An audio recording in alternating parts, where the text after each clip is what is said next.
Welcome to my channel, Good Stuff. Today I'm going to be doing something a little bit different. This will be an audio only video, but I've decided that I want to read a book using this whispering technique. Whether you're here because you want to hear an audio version of this book, or you're here to meditate and relax, welcome. This is for everyone. Those who find it relaxing and those who love literature. So I have chosen The Great Gatsby by F. Scott Fitzgerald. First published in 1926. The dedication reads, "Once again to Zelda." The epigraph, "Then wear the gold hat, if that will move her. If you can bounce high, bounce for her too. Till she cry, 'Lover, gold-hatted, high-bouncing lover, I must have you.'" Chapter 1. In my younger and more vulnerable years, my father gave me some advice that I've been turning over in my mind ever since. Whenever you feel like criticizing anyone, he told me, just remember that all the people in this world haven't had the advantages that you've had. He didn't say any more, but we've always been unusually communicative in a reserved way, and I understood that he meant a great deal more than that. In consequence, I'm inclined to reserve all judgments, a habit that has opened up many curious natures to me, and also made me the victim of not a few veteran bores. The abnormal mind is quick to detect and attach itself to this quality when it appears in a normal person. And so it came about that in college I was unjustly accused of being a politician because I was privy to the secret griefs of wild, unknown men. Most of the confidences were unsought. Frequently I have feigned sleep, preoccupation, or a hostile levity when I realized by some unmistakable sign that an intimate revelation was quivering on the horizon. For the intimate revelations of young men, or at least the terms in which they express them, are usually plagiaristic and marred by obvious suppressions. Reserving judgments is a matter of infinite hope. I am still a little afraid of missing something if I forget that, as my father snobbishly suggested, and I snobbishly repeat. A sense of the fundamental decencies is parceled out unequally at birth. And after boasting this way of my tolerance, I come to the admission that it has a limit. Conduct may be founded on the hard rock or the wet marshes, but after a certain point, I don't care what it's founded on. When I came back from the East last autumn, I felt that I wanted the world to be in uniform and at a sort of moral attention forever. I wanted no more riotous excursions with privileged glimpses into the human heart. Only Gatsby, the man who gives his name to this book, was exempt from my reaction. Gatsby, who represented everything for which I have an unaffected scorn. If personality is an unbroken series of successful gestures, then there was something gorgeous about him, some heightened sensitivity to the promises of life, as if he were related to one of those intricate machines that register earthquakes 10,000 miles away. This responsiveness had nothing to do with that flabby impressionability which is dignified under the name of the creative temperament. It was an extraordinary gift for hope, a romantic readiness such as I have never found in any other person, and which is not likely I shall ever find again. No, Gatsby turned out all right at the end. It is what preyed on Gatsby, what foul dust floated in the wake of his dreams, that temporarily closed out my interest in the abortive sorrows and short-winded elations of men. My family have been prominent, well-to-do people in the Middle Western city for 3 generations. The Carraways are something of a clan, and we have a tradition that we're descended from the Dukes of Baluk, but the actual founder of my line was my grandfather's brother, who came here in 51, sent a substitute to the Civil War, and started the wholesale hardware business that my father carries on today. I never saw this great uncle, but I'm supposed to look like him, with special reference to the rather hard-boiled painting that hangs in Father's office. I graduated from New Haven in 1915, just a quarter of a century after my father, and a little later I participated in that delayed Teutonic migration known as the Great War. I enjoyed the counter-raid so thoroughly that I came back restless. Instead of being the warm center of the world, the Middle West now seemed like the ragged edge of the universe, so I decided to go east and learn the bond business. Everybody I knew was in the bond business, so I supposed it could support one more single man. All my aunts and uncles talked it over as if they were choosing a prep school for me, and finally said, "Why, yes," with very grave, hesitant faces. Father agreed to finance me for a year, and after various delays, I came east permanently, I thought, in the spring of 22. The practical thing was to find rooms in the city, but it was a warm season, and I had just left a country of wide lawns and friendly trees. So when a young man at the office suggested that we take a house together in a commuting town, it sounded like a great idea. He found the house, a weather-beaten cardboard bungalow at $80 a month, but at the last minute, the firm ordered him to Washington, and I went out to the country alone. I had a dog, at least I had him for a few days until he ran away, and an old Dodge and a Finnish woman who made my bed and cooked breakfast and muttered Finnish wisdom to herself over the electric stove. It was lonely for a day or so until one morning some man, more recently arrived than I, stopped me on the road. "How do you get to West Egg Village?" he asked helplessly. I told him, and as I walked on I was lonely no longer. I was a guide, a pathfinder, an original settler. He had casually conferred on me the freedom of the neighborhood. And so, with the sunshine and the great bursts of leaves growing on the trees, just as things grow in fast movies, I had that familiar conviction that life was beginning over again with the summer. There was so much to read, for one thing, and so much fine health to be pulled down out of the young breath-giving air. I bought a dozen volumes on banking and credit and investment securities, and they stood on my shelf in red and gold like new money from the mint, promising to unfold the shining secrets that only Midas and Morgan and McInnes knew, and I had the high intention of reading many other books besides. I was rather literary in college. One year I wrote a series of very solemn and obvious editorials for the Yale News, and now I was going to bring back all such things into my life and become again that most limited of all specialists, the well-rounded man. This isn't just an epigram. Life is much more successfully looked at from a single window, after all.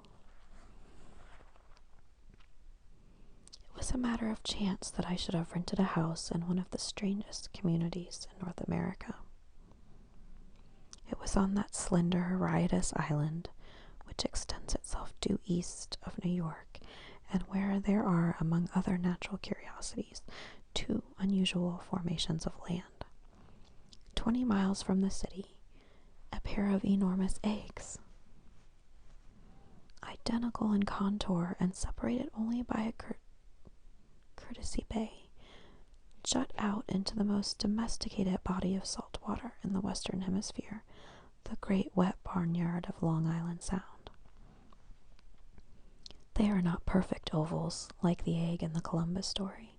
They are both crushed flat at the contact end, but their physical resemblance must be a source of perpetual wonder to the gulls that fly overhead.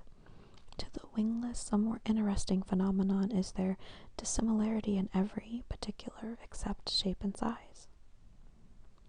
I lived at West Egg, the less fashionable of the two, though this is a most superficial tag to express the bizarre and not a little sinister contrast between them.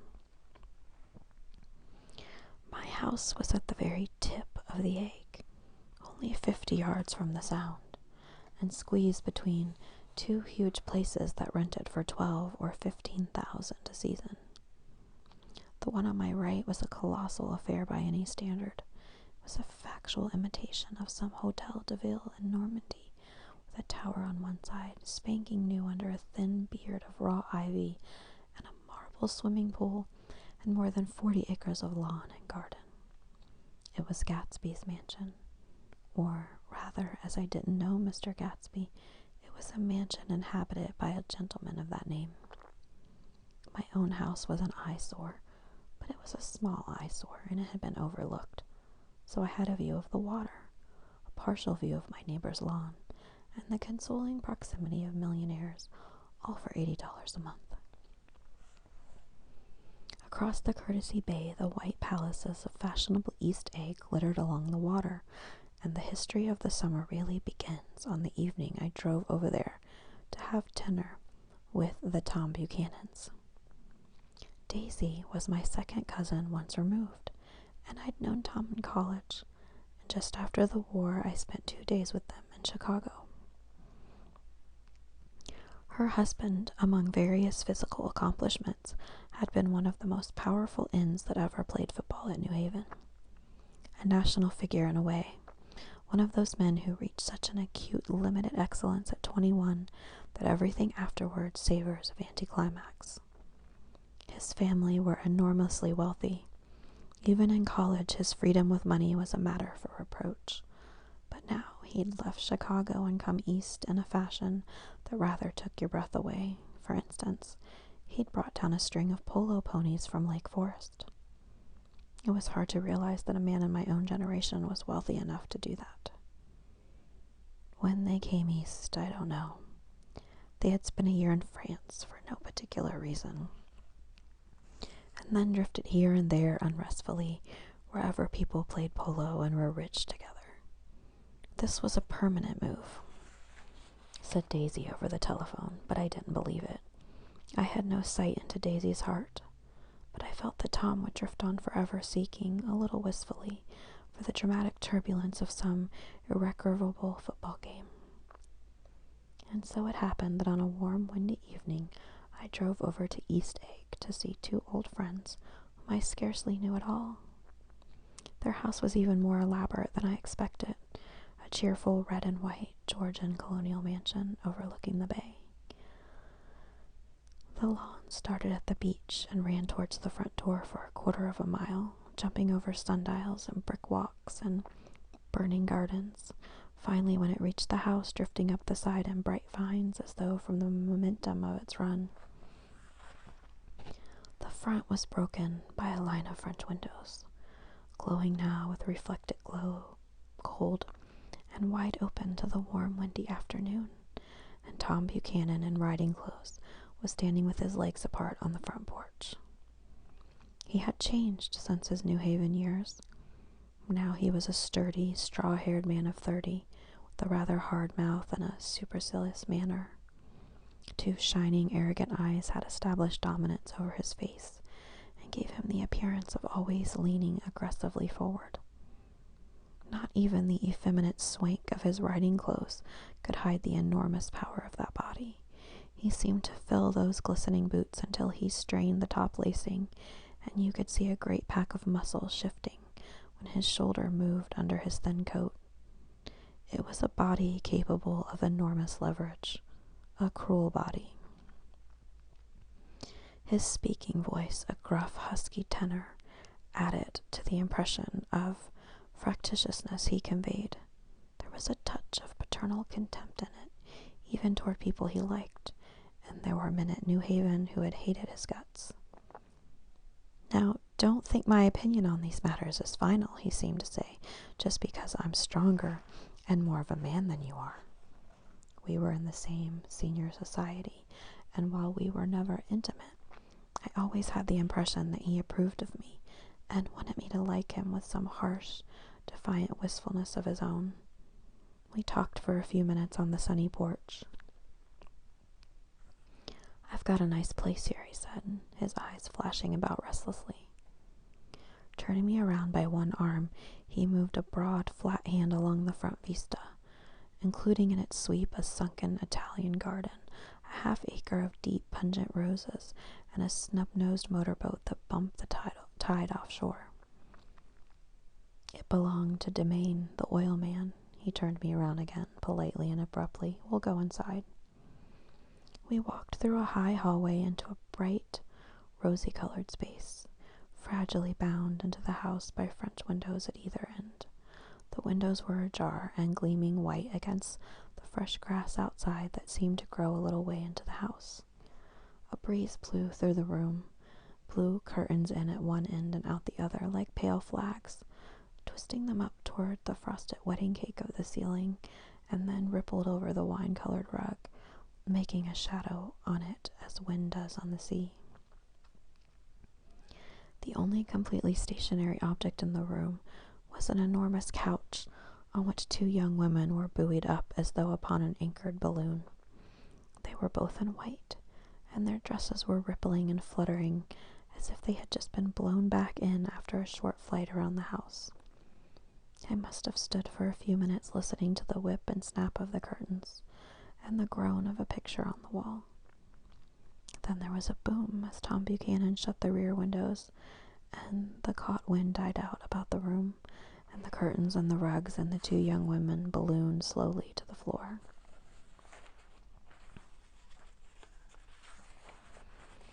The younger of the two was a stranger to me. She was extended full length at her end of the divan, completely motionless, and with her chin raised a little as if she were balancing something on it which was quite likely to fall. If she saw me out of the corner of her eyes, she gave no hint of it. Indeed, I was almost surprised into murmuring an apology for having disturbed her by coming in. The other girl, Daisy, made an attempt to rise. She leaned slightly forward with a conscientious expression. Then she laughed, an absurd, charming little laugh, and I laughed too and came forward into the room. I'm paralyzed with happiness.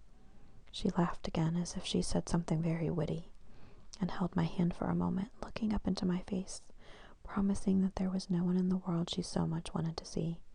That was a way she had. She hinted in a murmur that the surname of the balancing girl was Baker. I've heard it said that Daisy's murmur was only to make people lean toward her, an irrelevant criticism that made it no less charming. At any rate, Miss Baker's lips fluttered. She nodded at me almost imperceptibly, and then quickly tipped her head back again. The object she was balancing had obviously tottered a little and given her something of a fright. Again, a sort of apology rose to my lips. Almost any exhibition of complete self-sufficiency draws a stunned tribute from me. I looked back at my cousin, who began to ask me questions. In her low, thrilling voice was the kind of voice that the ear follows up and down, as if each speech is an arrangement of notes that will never be played again. Her face was sad and lovely with bright things in it, bright eyes and a bright, passionate mouth, but there was an excitement in her voice that men who had cared for her found difficult to forget.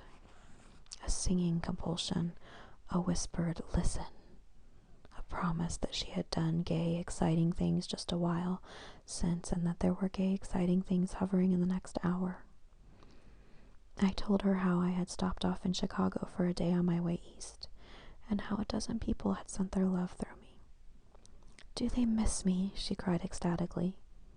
The whole town is desolate. All the cars have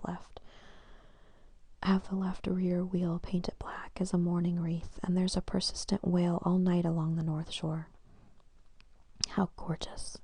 Let's go back, Tom, tomorrow. Then she added irreverently, you ought to see the baby. I'd like to. She's asleep. She's 3 years old. Haven't you ever seen her? Never. Well, you ought to see her. Tom Buchanan, who had been hovering restlessly about the room, stopped and rested his hand on my shoulder. What you doing, Nick? I'm a bond man. Who with? I told him. Never heard of them, he remarked decisively. This annoyed me. You will, I answered shortly. You will if you stay in the East. Oh, I'll stay in the East, don't you worry, he said, glancing at Daisy and then back at me, as if he were alert for something more. I'd be a goddamn fool to live anywhere else. At this point, Miss Baker said, absolutely, with such suddenness that I started. It was the first word she had uttered since I came into the room. Evidently, it surprised her as much as it did me, for she yawned, and with a series of rapid, deft movements, stood up into the room. I'm stiff, she complained. I've been lying on that sofa for as long as I can remember. Don't look at me, Daisy retorted. I've been trying to get you to New York all afternoon. No thanks, said Miss Baker to the 4 cocktails just in from the pantry. I'm absolutely in training. Her host looked at her incredulously. You are. He took down his drink as if for a drop in the bottom of a glass. How you ever get anything done is beyond me. I looked at Miss Baker, wondering what it was she got done. I enjoyed looking at her. She was a slender, small-breasted girl with an erect carriage, which she accentuated by throwing her body backward at the shoulders like a young cadet. Her gray, sun-strained eyes looked back at me with polite, reciprocal curiosity out of a wan, charming, discontented face. It occurred to me now that I had seen her or a picture of her somewhere before. You live in West Egg, she remarked contemptuously. I know somebody there. I don't know a single. You must know Gatsby. Gatsby? Demanded Daisy. What Gatsby? Before I could reply that he was my neighbor, dinner was announced. Wedging his tense arm imperatively under mine, Tom Buchanan compelled me from the room as though he were moving a checker to another square. Slenderly, languidly, their hands set lightly on their hips, the 2 young women preceded us out onto a rosy-colored porch open toward the sunset, where 4 candles flickered on the table in the diminished wind. Why, candles, objected Daisy, frowning. She snapped them out with her fingers. In 2 weeks it'll be the longest day in the year. She looked at us all radiantly. Do you always watch for the longest day of the year and then miss it? I always watch for the longest day in the year and then miss it. We ought to plan something, yawned Miss Baker, sitting down at the table as if she were getting into bed. All right, said Daisy. What'll we plan? She turned to me helplessly. What do people plan? Before I could answer, her eyes fastened with an odd expression on her little finger. Look, she complained. I heard it. We all looked. The knuckle was black and blue. You did it, Tom, she said accusingly. I know you didn't mean to, but you did do it. That's what I get for marrying a brute of a man, a great, big, hulking physical specimen of a... I hate that word, hulking, objected Tom crossly, even in kidding. Hulking, insisted Daisy. Sometimes she and Miss Baker talked at once, unobtrusively and with a bantering inconsequence that was never quite chatter, that was as cool as their white dresses and their impersonal eyes in the absence of all desire. They were here, and they accepted Tom and me, making only a polite, pleasant effort to entertain or to be entertained. They knew that presently dinner would be over, and a little later the evening too would be over and casually put away. It was sharply different from the West, where an evening was hurried from phase to fade towards its close in a continually disappointed anticipation, or else in sheer nervous dread of the moment itself. You make me feel uncivilized, Daisy. I confessed on my second glass of corky but rather impressive claret. Can't you talk about crops or something? I meant nothing in particular by this remark, but it was taken up in an unexpected way. Civilization's going to pieces, broke out Tom violently. I've gotten to be a terrible pessimist about things. Have you read The Rise of the Colored Empires by this man Goddard? Why, no, I answered, rather surprised by his tone. Well, it's a fine book, and everybody ought to read it. The idea is if we don't look out, the white race will be utterly submerged. It's all scientific stuff, it's been proved. Tom's getting very profound, said Daisy, with an expression of unthoughtful sadness. He reads deep books with long words in them. What was that word Well, these books are all scientific, insisted Tom, glancing at her impatiently. This fellow has worked out the whole thing. It's up to us, who are the dominant race, to watch out, or these other races will have control of things. We've got to beat them down, whispered Daisy, winking ferociously toward the fervent sun. You ought to live in California, began Miss Baker, but Tom interrupted her by shifting heavily in his chair. This idea is that we're Nordics. I am, and you are, and... After an infinitesimal hesitation, he included Daisy with a slight nod, and she winked at me again. And we've produced all the things that go to make civilization. Oh, science and art and all that, do you see? There was something pathetic in his concentration, as if his complacency, more acute than of old, was not enough to him anymore.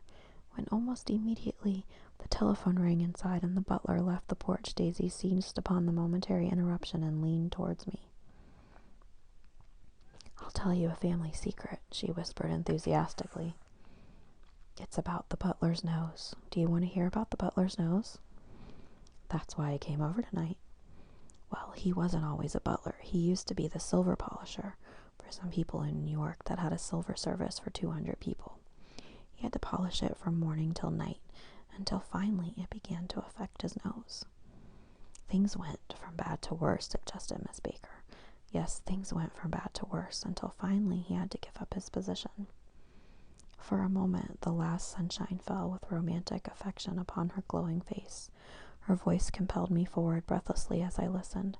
Then the glow faded, each light deserting her with lingering regret, like children leaving a pleasant street at dusk.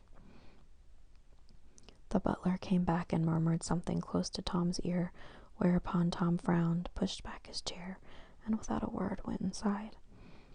As if his absence quickened something within her, Daisy leaned forward again, her voice glowing and singing. I love to see you at my table, Nick. You remind me of a rose, an absolute rose. Doesn't he? She turned to Miss Baker for confirmation. An absolute rose. This was untrue. I am not even faintly like a rose.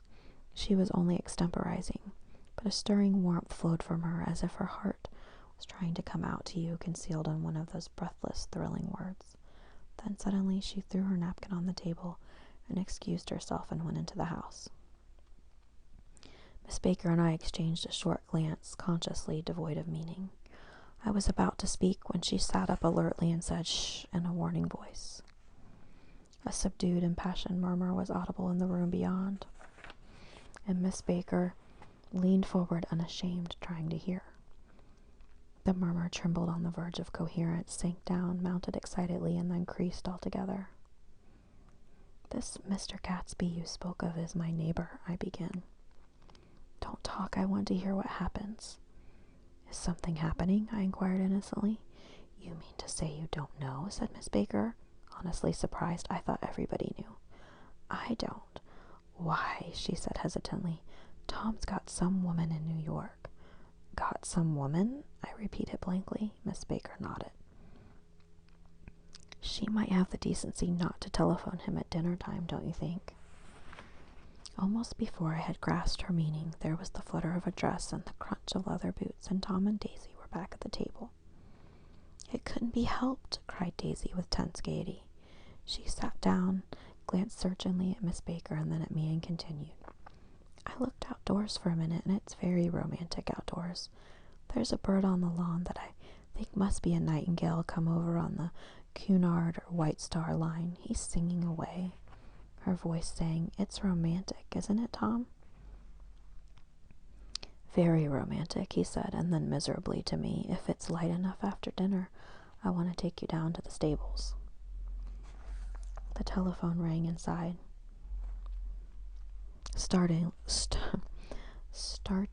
Startlingly, and as Daisy shook her head decisively at Tom, the subject of the stables, in fact all subjects, vanished into air.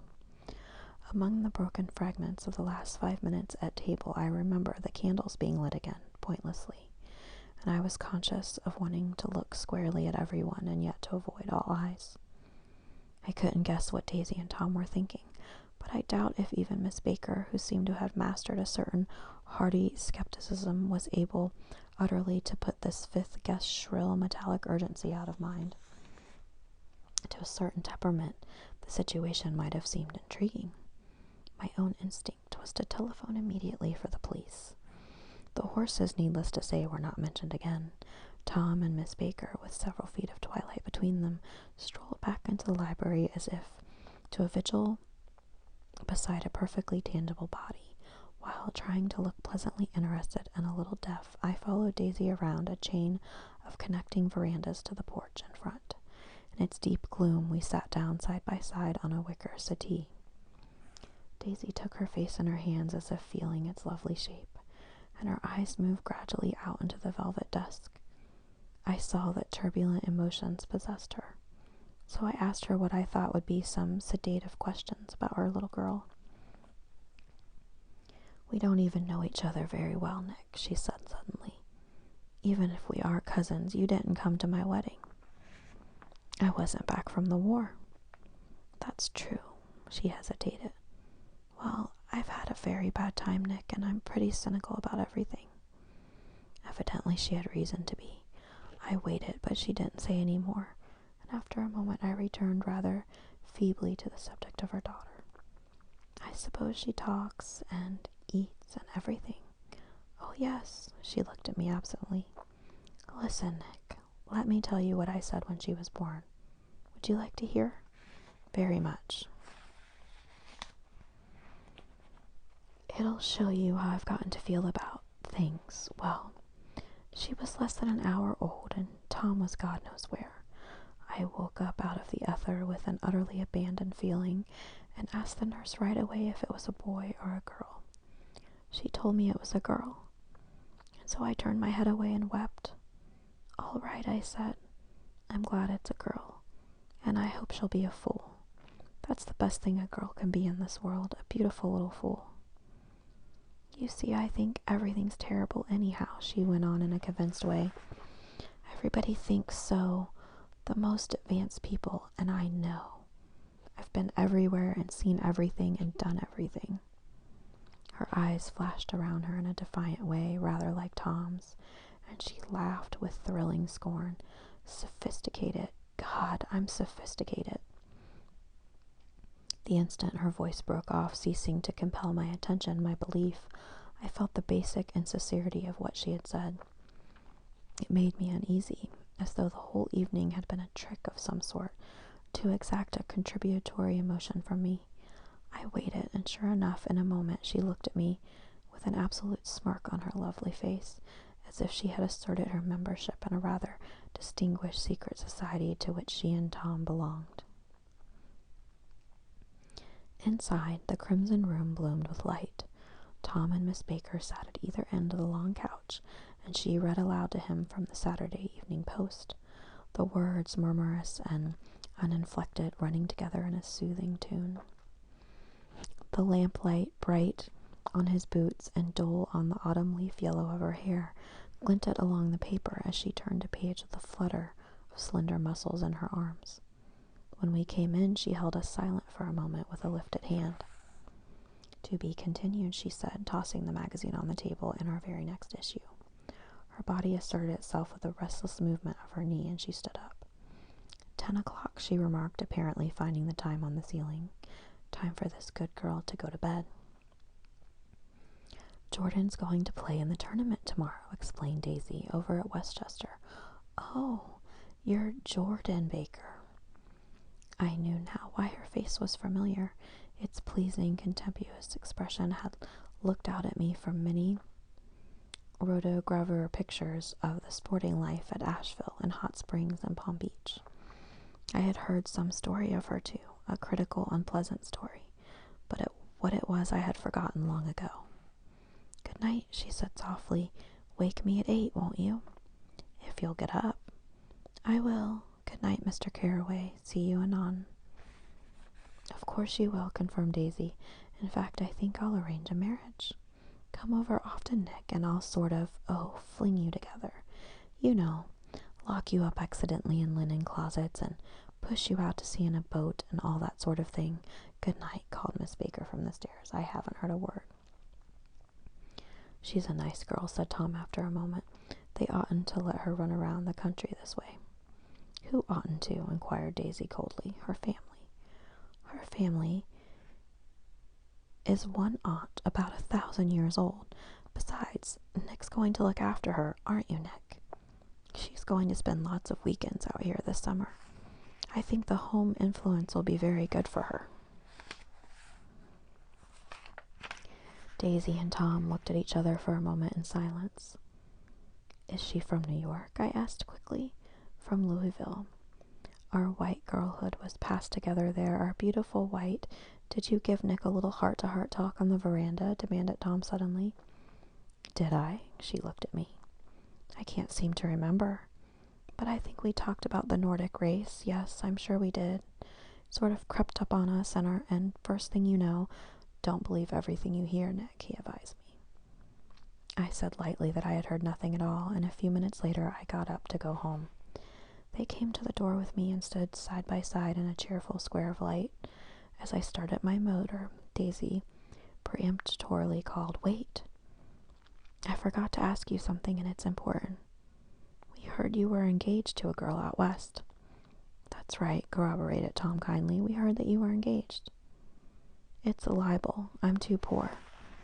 "But we heard it," insisted Daisy, surprising me by opening up again in a flower-like way. "We heard it from 3 people, so it must be true." Of course I knew what they were referring to, but I wasn't even vaguely engaged. The fact that gossip had published the banns was one of the reasons I had come east. You can't stop going with an old friend on account of rumors, and on the other hand I had no intention of being rumored into marriage. Their interest rather touched me and made them less remotely rich. Nevertheless, I was confused and a little disgusted as I drove away. It seemed to me that the thing for Daisy to do was to rush out of the house, child in arms, but apparently there were no such intentions in her head. As for Tom, the fact that he had some woman in New York was really less surprising than that he had been depressed by a book. Something was making him nibble at the edge of stale ideas, as if his sturdy physical egotism no longer nourished his peremptory heart. Already it was deep summer on roadhouse roofs and in front of wayside garages where new red petrol pumps sat out in pools of light, and when I reached my estate at West Egg, I ran the car under its shed and sat for a while on an abandoned grass roller in the yard. The wind had blown off, leaving a loud, bright night with wings beating in the trees and a persistent organ sound as the full billows of the earth blew the frogs full of life. The silhouette of a moving cat wavered across the moonlight, and turning my head to watch it, I saw that I was not alone. 50 feet away, a figure had emerged from the shadow of my neighbor's mansion, and was standing with his hands in his pockets, regarding the silver pepper of the stars. Something in his leisurely movements, and the secure position of his feet upon the lawn, suggested that it was Mr. Gatsby himself, come out to determine what share was his of our local heavens. I decided to call to him. Miss Baker had mentioned him at dinner, and that would do for an introduction. But I didn't call to him, for he gave a sudden intimation that he was content to be alone. He stretched out his arm toward the dark water in a curious way, and, far as I was from him, I could have sworn he was trembling. Involuntarily I glanced seaward, and distinguished nothing except a single green light, minute and far away, that might have been the end of a dock. When I looked once more for Gatsby, he had vanished, and I was alone again in the unquiet darkness.